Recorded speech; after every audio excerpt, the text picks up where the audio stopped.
Hello friends, welcome to my channel. This video sponsored by School of Business Organization. இந்த company digital marketing துறையில் செயல்படக்கூடிய number 1 genuine கம்பெனிங்க.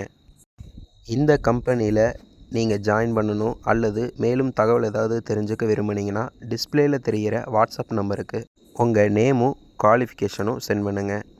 உங்களுக்கு தேவையான details send பண்ணுவாங்க. மேலும் டிஸ்கிரிப்ஷன்லேயும் நம்பர் கொடுத்துருக்கேன்.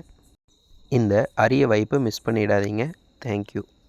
ஸ்கிப் பண்ணாதீங்க. பெரிய தப்பு. தினம் 300 ரூபாய் சம்பாதிக்க அரிய வாய்ப்பு. இன்ஸ்டாகிராம், ஃபேஸ்புக் பயன்படுத்த தெரிந்தால் போதும். Content post and content publishing மூலமா தினம் 300 ரூபாய் சம்பாதிக்கலாம். இந்த வேலை செய்ய 5 நிமிடம் போதும். Work training support, group communication support, all language customer live chat support, முக்கியமா சொந்தமா ஒரு பிசினஸ் ஸ்டார்ட் பண்ற அளவுக்கு உங்களால கற்றுக்கொள்ளவும் முடியும், சம்பாதிக்கவும் முடியும். இந்த வேலை வாய்ப்பு வழங்குவது 5 வருடத்திற்கு மேல ரன் ஆகிட்டு இருக்க நம்ம தமிழ்நாட்டு company school of business organisation private limited. மேலும் விவரங்களுக்கு டிஸ்கிரிப்ஷன்ல கொடுத்திருக்க நம்பருக்கு வாட்ஸ்அப் பண்ணுங்க.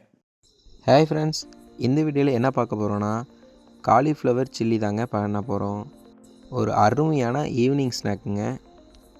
அதுவும் சிம்பிளான மெத்தடில் ரொம்பவும் டேஸ்ட்டாக இருக்கக்கூடிய காலிஃப்ளவர் சில்லி எப்படி பண்ணலாங்கிறத வீடியோக்குள்ளே பார்க்கலாம். வாங்க வீடியோக்குள்ளே போகலாம்.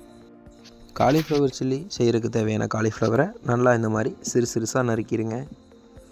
நறுக்கி எடுத்துகிட்டு காலிஃப்ளவரில் எப்படியுமே பச்சை கலரில் புழு இருக்குங்க. அது சாகடிக்கிறதுக்கு நல்லா சுடுதண்ணியில் போட்டு எடுக்கணும். அதனால் தண்ணியில் மஞ்சள்தூள் போட்டு உப்பு சேர்த்து நல்லா தண்ணியை கொதிக்க விட்டுருங்க. இந்த மாதிரி கொதிச்சதுக்கப்புறம் நம்ம நறுக்கி வச்ச காலிஃப்ளவர் உள்ளே ஆட் பண்ணி நல்லா கிண்டி விட்டுறலாம். இந்த மாதிரி ஒரு 2 நிமிஷம் நல்லா கொதிக்க விட்டுருங்க. கொதிச்சுட்டு நல்லா வடிகட்டி இந்த மாதிரி எடுத்து வச்சிடலாம். வடிகட்டிக்கப்புறம் இந்த மாதிரி ஒரு பவுலில் மாற்றிடுங்க. சில்லிக்கு தேவையான அரிசி மாவு ஒரு 2 ஸ்பூன் சேர்த்துருங்க. மைதா ஒரு 3 ஸ்பூன் சேர்த்துருங்க. அதே மாதிரி கார்ன்ஃப்ளவரும் ஒரு 3 ஸ்பூன் சேர்த்துடலாம். இஞ்சி பூண்டு விழுது ஆட் பண்ணிடுங்க. தேவையான அளவு உப்பு சேர்த்துக்கோங்க. காரத்துக்கு ஏற்ற மாதிரி மிளகாய் தூள் ஆட் பண்ணிக்கலாம். லைட்டாக கலர் பொடி இதெல்லாம் சேர்த்துட்டு தண்ணி பார்த்து ஆட் பண்ணிக்கோங்க. ஏன்னா காலிஃப்ளவர்லேயே ஃபஸ்ட்டு தண்ணி இருக்கும். அதனால் பார்த்து தெளித்து நல்லா பிசைஞ்சு எடுத்துருங்க. இந்த மசாலா ரொம்ப கம்மியாக இருக்கிற மாதிரி இருக்குது.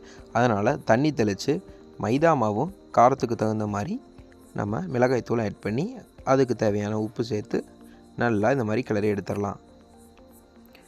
நெக்ஸ்ட்டு ஒரு வாணலியில் நல்லா எண்ணெய் காஞ்சதுக்கப்புறம் நம்ம ஊற வச்சுருந்த காலிஃப்ளவரை போட்டு எடுத்துடலாம். காலிஃப்ளவரை போடும்போது ஆயில் நல்லாவே ஹீட்டாக இருக்கணுங்க. அவ்வளோதாங்க, நல்லா வந்துருச்சு. ரொம்பவும் சிம்பிளான முறையில் காலிஃப்ளவர் சில்லி ரெடி ஆச்சுங்க. மறக்காமல் நீங்களும் இதை ட்ரை பண்ணி பாருங்கள். நன்றி, வணக்கம்.